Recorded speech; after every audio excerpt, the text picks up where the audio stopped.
네, 반갑습니다. 오늘 좌우 앞뒤로 인사하겠습니다. 하나님이 함께 하십니다. 네. 하나님이 함께 하심을 여러분들이 꼭 마음속에 간직하고 여러분의 삶을 살아가시기를 바랍니다. 혹시 우리 교회에 새로 오신 분들이 있으신가요? 있으시면 손을 한번 들어보시겠어요? 네, 없으시네요. 네, 새로운 분들이 많이 우리 교회를 방문했으면 좋겠고 점점 우리 청년부가 부흥했으면 좋겠다는 생각이 들고, 오늘 등반이 있죠? 오늘 등반이 있는데 등반하시는 분이 있는데 한번 손을 한번 들어보시겠어요? 네, 저기 계시고 한 번밖에 안 오셨나? 네, 우리 등반하시는 분을 위해서 박수 한번 쳐주겠습니다. 네, 그동안 애쓰셨습니다. 나온 지는 오래됐는데 등반이 꽤 길었어요. 진정한 청년부 일원으로 됨을 축하드리고, 새로 오신 분들은, 그리고 등록을 하지 않으시는 분들은요, 등록을 꼭 해주셔서 우리 공동체 일원으로 같이 신앙생활 했으면 좋겠습니다. 등록이 신앙의 출발점이라고 어느 목사님이 말씀하시더라고요. 등록이 신앙의 출발점입니다. 여러분 등록하시고 함께 신앙생활 했으면 좋겠습니다. 오늘 역대하 6장의 말씀을 가지고 우리가 함께 나누려고 하는데요. 여러분 기도하십니까?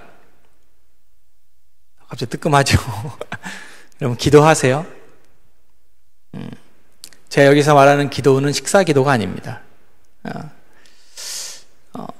여러분 기도하십니까? 정말 중요한 질문이죠. 우리가 이제, 여러분은 언제 기도를 가장 많이 하세요? 대부분 이제 식사 때 많이 기도를 하실 테고, 그런데 이제 그 식사 기도 외에 여러분들이 하나님을 생각하면서 하나님 앞에 기도하는 시간이 있냐라는 것을 지금 제가 묻고 있습니다. 예수님을 믿는 사람 치고 기도를 모르는 사람이 없고요, 기도가 중요하다라는 것을 모르는 사람이 없습니다. 그런데 실제로 기도하는 사람이 그리 많지 않다고 합니다. 어느 리서치 조사에 보니까요, 한국 성인 성도들이 하루에 기도하는 시간, 평균적으로 기도하는 시간이 5분도 안 된다고 합니다. 약 5분 정도 된대요. 기독교인이라고 하는 사람들이 하루에 기도하는 시간을 모아보니까 5분 정도 된다는 거예요. 여러분은 하루에 평균 얼마 정도 기도하세요? 식사기 아침, 점심, 저녁 다 합치면 1분이 안 될 거고, 여러분은 기도의 시간을 얼마나 하루 24시간 동안 어느 정도 확보하고 있는지, 24시간이 너무 짧으면 일주일의 기간 동안에 얼마나 여러분의 기도하는 시간을 확보하고 있는지를 한번 생각해 보겠습니다. 기독교인들이 가장 많이 하는 거짓말이 있어요. 뭐예요? 기도할게. 네, 기도해 줄게. 그러니 내가 기도할게. 그런데 어때요? 그 말이 무색하게 내가 언제 기도해 준다고 했지? 라고 생각할 정도로 가장 많이 하는 기도 제목이, 한국 사람들이 가장 많이 하는 거짓말이 뭐예요? 밥 한번 먹자. 제가 그래서 밥 먹자고 하는 사람에게 꼭 그때 물어보잖아요. 언제? 지금 정해야지. 밥 한번 먹자 그러면 절대 못 먹거든요. 그것처럼 기독교인들이 기도할게, 기도해 줄게, 참 많은 거짓말을 하고 삽니다. 저는요, 거짓말이 되지 않도록 하기 위해서, 만약에 전화라든지 뭐 카톡이라든지 기도할 상황이 있으면, 기도해 줄 상황이 있으면 거짓말을 하지 않도록 하기 위해서 전화 끊는 순간, 카톡을 받는 그 순간 일단 기도합니다. 딱 눈 감고 기도해요. 눈을 감지 못한 상황, 운전할 상황이라면 운전하면서 기도를 하죠. 여러분도 거짓말하지 마시고 기도 제목을 듣는 그 순간 바로 기도를 하십시오. 그리고 또 기도하는 그 자리에서 기도할 때 생각이 나면 또 기도하시길 바랍니다. 기도를 하지 않는 이유는요, 일단은 기도가 어렵다라고 생각하는 분들이 참 많으시더라고요. 제가 이제 기도학교를 하지 않습니까? 여러분 잘 모르시겠지만 한영교회에서 제가 기도학교 강사입니다. 그래서 제가 기도를 잘 못해서 하나님이 기도학교 강사를 세워주셔가지고 기도에 대해서 공부하게 하시는데, 너무 어렵다라고 생각하는 분들이 많더라고요. 기도 너무 어려워요. 기도 어떻게 해야 되는지 모르겠어요. 우리가 기도하지 않는 이유, 그리고 또 우리의 기도를 가장 방해하는 이유 중에 하나가 뭐냐면요, 기도하지 않는 거예요. 아이러니하죠? 기도하지 않는 가장 큰 이유가, 우리의 기도를 가장 방해하는 이유가 기도하지 않는 것이라는 거죠. 여러분, 전도사님들은, 또 목회자들은 기도를 많이 할까요? 여러분보다는 그래도 좀 환경상 기도할 수 있는 자리가 많기 때문에 많이 하겠죠. 그런데 이제 학교에서 어느 기도를 가르치시는 교수님에게 어떤 전도사님이 질문을 했습니다. 제가 학교 다닐 때, 교수님, 기도가 너무 어렵습니다. 기도를 어떻게 해야 잘하겠습니까? 기도하는 법을 좀 가르쳐 주십시오. 이거는 마치 제자들이요, 예수님에게 물어봤던 질문과 똑같습니다. 예수님 시대에 많은 랍비들, 선생들이 기도를 가르쳤는데 예수님에게 기도에 대해서 물어보는 제자들이 있지 않습니까? 그거 나중에 한번 더 살펴보도록 하고요. 그때 주님께서 주신 기도가 주기도문이에요. 그런데 이 교수님이 기도가 어렵습니다라고 얘기하는 그 전도사님에게 뭐라고 얘기를 하냐면, 기도가 어렵다고 기도해. 기도가 어려우면 기도를 하라는 거예요. 네가 기도하지 않기 때문에 기도가 어렵다라고 생각한다라는 겁니다. 여러분, 기도가 어렵다라고 생각하는 분들, 기도가 안 된다라고 하는 분들은요, 기도를 하십시오. 이게 상당히 말도 안 되는 대답이고, 이게 무슨 이게 해답인가라고 하겠지만, 기도를 잘하는 방법은 기도를 하는 겁니다. 여러분, 기도를 하시길 바랍니다. 이 시대는요, 기도를 하지 않는 시대입니다. 점점 사람들은 기도하지 않고 있어요. 기도하려고 모이지 않아요. 제가 이제 2번의 수련회를 했지 않습니까? 수련회 기간 동안에 우리 수련회를 위해서 기도합시다!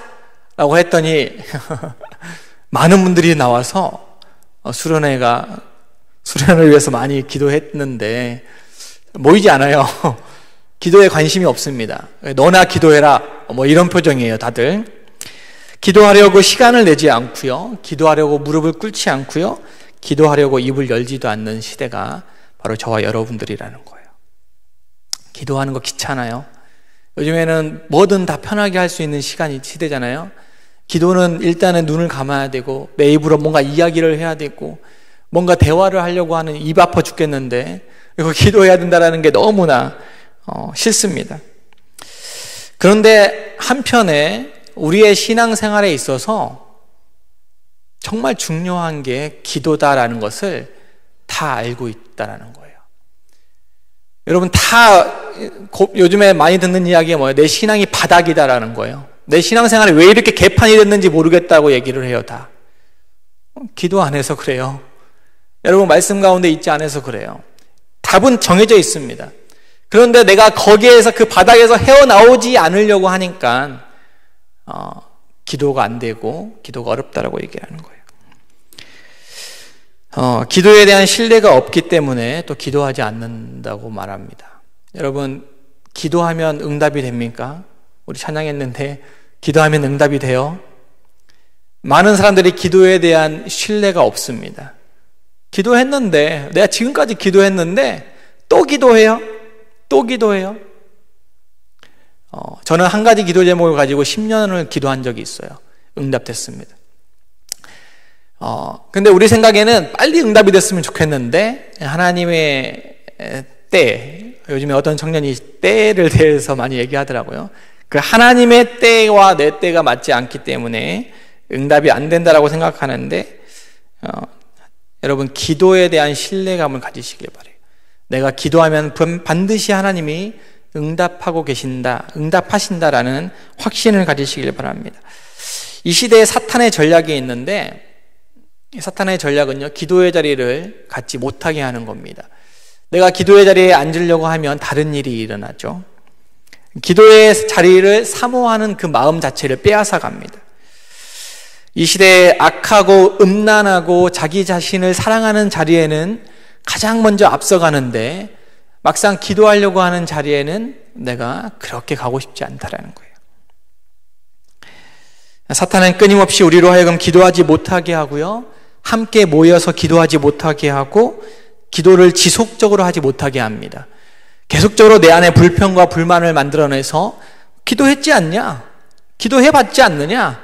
안 되지 않느냐? 라고 계속적으로 얘기를 해요. 사탄의 전략이에요. 많은 사람들이 이 전략에 많이 무너집니다. 기도해봤자 안 된다. 사탄의 전략입니다. 여러분, 기도가 영적인 호흡이라는 말을 많이 들어봤을 거예요. 우리가 진짜 육적인 호흡이 끊어지면 죽지 않습니까? 제가 얼마 전에 병원에 다녀왔는데 제자학교에도 얘기했지만 수면 무호흡이라는 그 진단을 받았어요. 수면 무호흡. 잠을 잘 때 호흡하지 않는데요.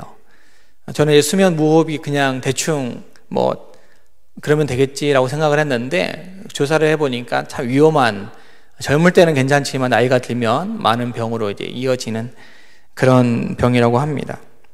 잘 때 숨을 쉬지 않는다라는 거예요. 그러니까 아침에 일어나도 피로해요. 왜? 숨을 쉬지 않기 때문에요. 내가 1시간에 15번을 깨더라고요. 막 붙이고 한번 검사를 해봤거든요. 하룻밤 자면서. 나는 안 깼다고 생각을 하는데 내 몸은 하루에 1시간에 15번을 깼어요. 깨고 자고 하니까 아침에 일어나니까 왜 이렇게 피곤한지. 나는 푹 잤다고 생각하고 한 번도 깬 적이 없다고 생각하는데 수면 무호흡이 내 몸을 깨우더라고요. 그러니까 어제도 전 푹 잤다고 생각하거든요. 근데 아침에 일어나니까 참 힘들어요. 나는 어제 별로 이렇게 주일 앞두고 아무것도 하지 않았고 말씀만 준비했는데 오늘 왜 이렇게 두드러 맞은 것처럼 힘든지. 이렇게 호흡이 되지 않으면 그렇다라는 거죠. 여러분, 영적인 호흡은 기도예요. 그런데 우리가 힘들고 어렵다, 신앙생활이 어렵고 힘들다, 죽을 것 같아 라고 생각하는 건요, 호흡을 하지 않기 때문입니다. 여러분의 삶에 호흡을 하셔야 돼요. 그게 바로 기도라는 거죠. 내가 기도하지 않는다 라고 생각이 들면요, 그거는 내 영이 병들고 있다라는 증거입니다. 여러분의 삶이 평안하도, 육적인 삶이 평안할지 몰라도 여러분 영적인 삶이 계속적으로 뭐가 문제가 생기고 뭐가 이상하다라고 생각이 들면요, 내가 지금 기도하고 있는가, 기도하고 있지 않는가를 잘 돌아보셔야 돼요. 나 기도하고 있는데요? 라고 생각하는 사람은요, 내가 기도하고 있는 기도가 바른 기도인가, 하나님이 듣기 올바른 기도인가에 대해서 한번 생각해 보셔야 된다는 거예요. 기도의 자리를 사모하는 자에게는요, 영적인 회복이 일어납니다. 오늘 말씀의 역대하 6장의 말씀은요, 솔로몬의 기도입니다. 솔로몬이 기도하는 내용인데, 솔로몬이 성전을 지었어요. 7년 6개월이라는 긴 시간 동안에요, 아주 웅장한 성전을 지었습니다. 그리고 그 성전을 다 지은 다음에 가장 먼저 한 게 있는데, 그게 뭐냐면 하나님 말씀, 하나님의 임재의 상징인 언약궤를 그 성전 안에 옮겨놓는 일을 했어요. 하나님의 임재를 상징하는 그 언약궤를 성전에 옮겨놓고 그 다음에 가장 먼저 한 일이 뭐냐면요, 바로 하나님 앞에 무릎 꿇은 겁니다. 저는 리을 발음이 무릎 꿇어 이렇게 되는데, 무릎 꿇는 일을 한다는 거예요. 그러면 여기 너무 초점 맞춰서 귀를 기울이시지 마시고, 이 성전에 옮겨놓은 다음에 이 솔로몬은요, 무릎을 꿇어요. 7년 6개월이라는 긴 시간 동안에요, 성전이 너무 호화롭고 아름답게 만들어서, 이거 내가 만든 거야. 많은 사람들을 데려다 놓고 잔치를 해도 될 법한 그런 시간이에요. 이거 이렇게 아름다운 성전을 만든 거 나로부터 시작된 거야. 자신 있게 많은 사람들을 데려놓고 잔치를 베풀어도 될 법한데, 솔로몬은 가장 먼저 무릎을 꿇습니다. 그리고 기도해요. 하나님의 영광이 가득한 이 성전을 향해서 솔로몬은 기도합니다. 많은 사람들과 함께 무릎을 꿇고 기도해요. 기도할 때에 하나님, 이 성전에 나와서 기도하는 사람들의 기도를 들어주십시오. 이 성전에 나와서 기도하는 모든 사람들의 그 기도에 하나님께서 귀를 기울여 주십시오라고 기도하고 있습니다. 그리고 이 성전 자체가 하나님과 하나님을 믿지 않는 백성들이 만나는 장소, 허브가 될 수 있도록 인도해 주십시오라고 솔로몬은 기도합니다. 그러면서요, 어떤 상황 가운데 기도를 하는지에 대해서 여러 상황을 이야기를 하는데, 만일 어떤 사람이 그의 이웃에게 죄를 지었을 때 기도한다라는 거예요.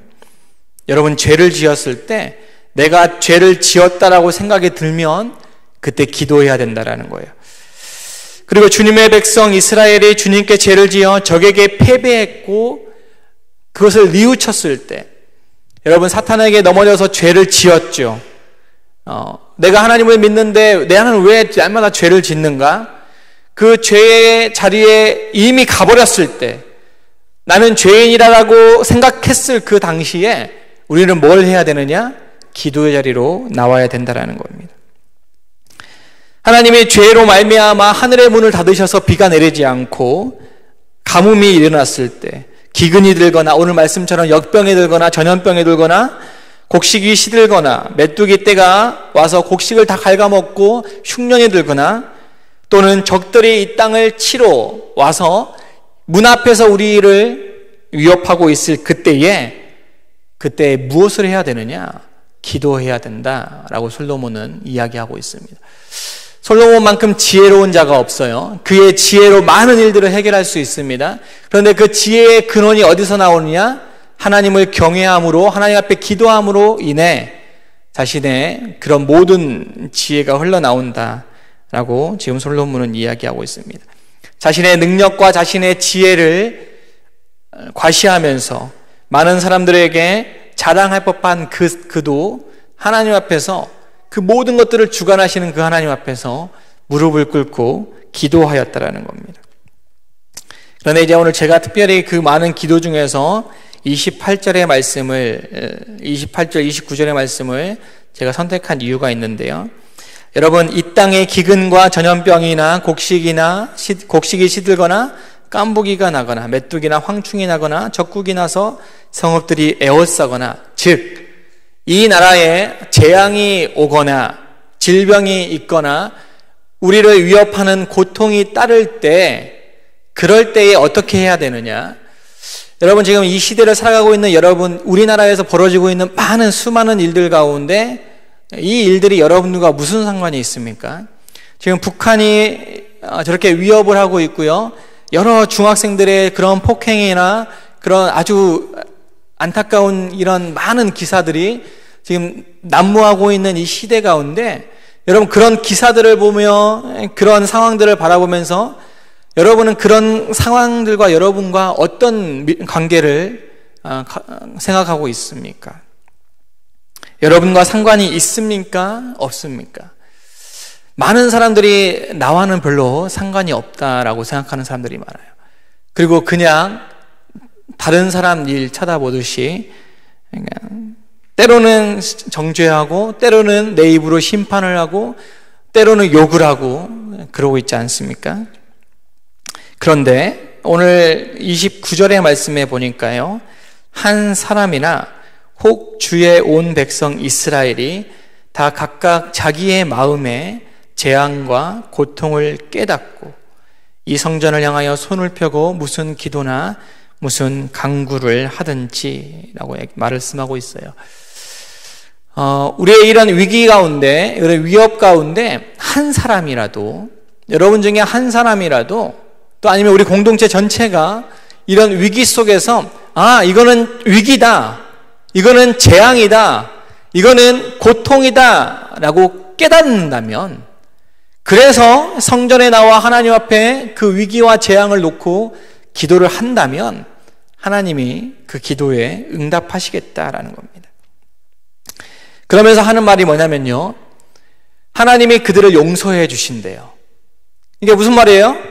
이런 위기, 국가적인 위기나 세월호 같은 그런 일이 일어났을 때, 저 정권이 잘못했어, 다른 사람들이 잘못했어, 가진 자가 잘못했어 라고 생각하기 이전에 나 자신을 먼저 돌아보게 한다는 거예요. 내 안에 죄가 있지는 않은가? 내 안에 하나님 앞에서 올바로 살아가지 못하는 모습들은 있지 않은가? 나의 자신을 돌아보게 한다는 거예요. 각각 자기 마음 속에 있는 재앙, 외부에 있는 그 재앙이 내 마음에 있는 재앙으로 받아들여지는가?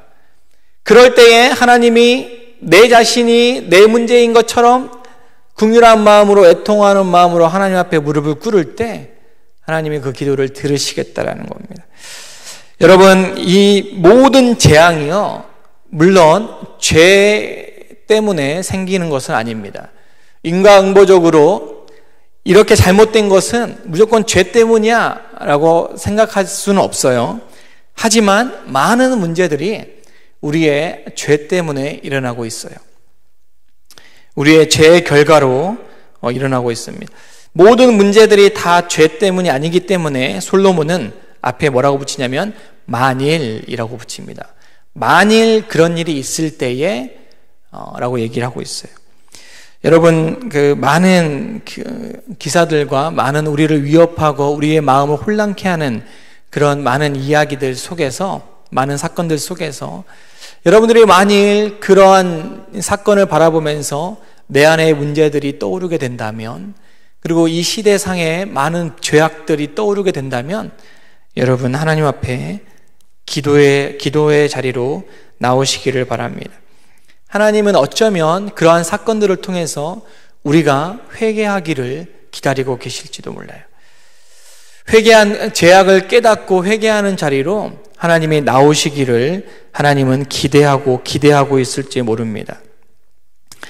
우리에게 일어난 재앙들을 보면서요, 그런 위기를 바라보면서 그저 안타까운 생각, 그리고 이러한 일이 일어나는데 아무런 응답이 없는 것처럼 살아가지 마시고, 그저 하나님이 살아계시는데 왜 이러한 일이 일어나는가?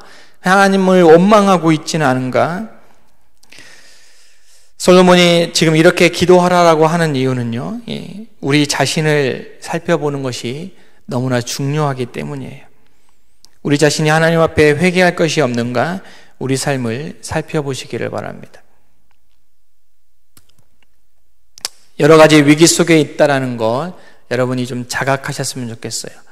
여러분이 해야 할 일들이 많이 있죠. 신경 써야 할 문제들이 많이 있는데 여러분들을 힘들게 하는 많은 일들 가운데 눈을 들어 우리의 상황과 우리의 현실을 바라보면서 우리가 기도할 수 있는 그런 여러분이 되었으면 좋겠습니다. 하나님은 반드시 우리의 기도에 응답하시는 분이에요. 우리가 작은 신음으로 기도할 때에 하나님은 저 하늘에 계셔서 우리의 기도에 확성기를 들고 듣는 것처럼, 말할 때 듣는 것처럼 그렇게 귀를 기울여서 우리에게 응답하시고자 기다리고 계시는 분입니다. 우리나라에 소망이 있다면요, 기도하는 자들이에요.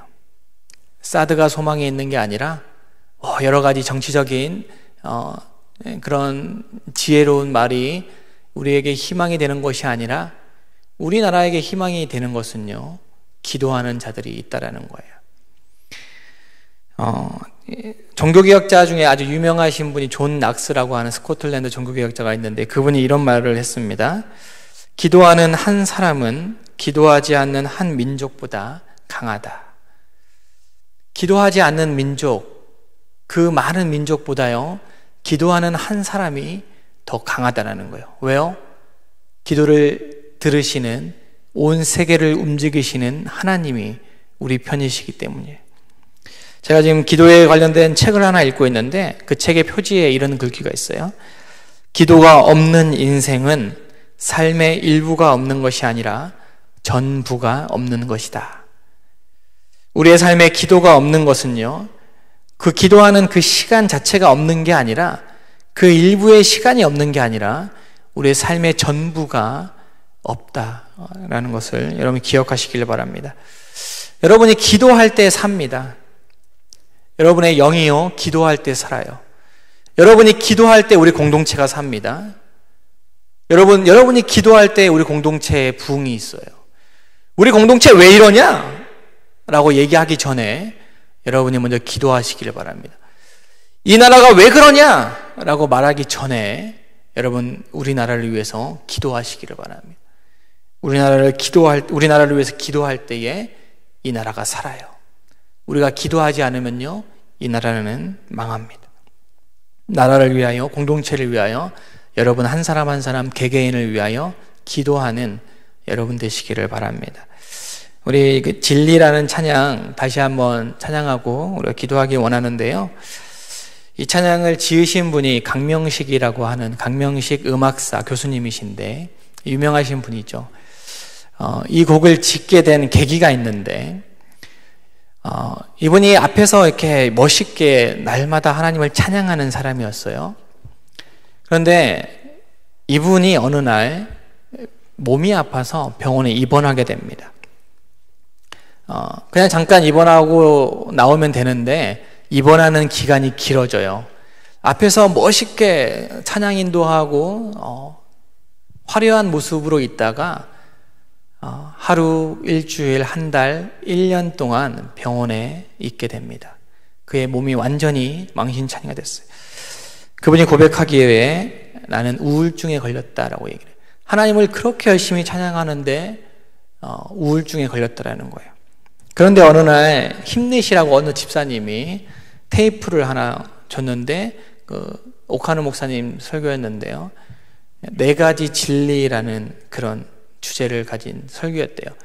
난 말씀도 듣고 싶지 않고 기도도 하고 싶지 않은데 그냥 그 집사님에게 다음 주에 잘 들었습니다라고 안부차 인사하려고 그냥 들었대라는 거예요. 말씀을 그냥 틀어놓고 딴짓을 하고 있는데 어느 순간 자신의 귀가 그 말씀 가운데 가 있다라는 겁니다. 그 4가지 진리 잊어버리고 싶지 않았대요. 다시 회복하는 그 자신의 그 마음에 나는 이것만큼은 잊어버리고 싶지 않다라고 해서 곡으로 만드는 노래가 바로 이 진리라는 겁니다. 여러분 삶 가운데 마치 우울한 그런 삶을 보내고 계신 분이 있다면 하나님을 의지하고 싶은 마음 전혀 없고 그냥 나 혼자 어떻게든 살아보려고 하는데 너무 안 되고 힘들고 어려운 그 상황 가운데 우울한 마음이 든다면요, 여러분 이 찬양을 한번 검색해서 들어보시기를 바라고 이 찬양의 가사를 여러분들이 음미하면서 여러분이 기도해 보시기를 바랍니다. 진리는요 변하지 않는 거죠. 하나님의 진리는 더욱더 변하지 않습니다. 여러분 이 찬양의 고백을요 다시 한번 여러분 기도한다라는 마음을 가지고 기억하시고 외우시고 여러분 삶 가운데 힘들 때 더욱더 되뇌시기를 바랍니다. 하나님 사랑 변치 않는다.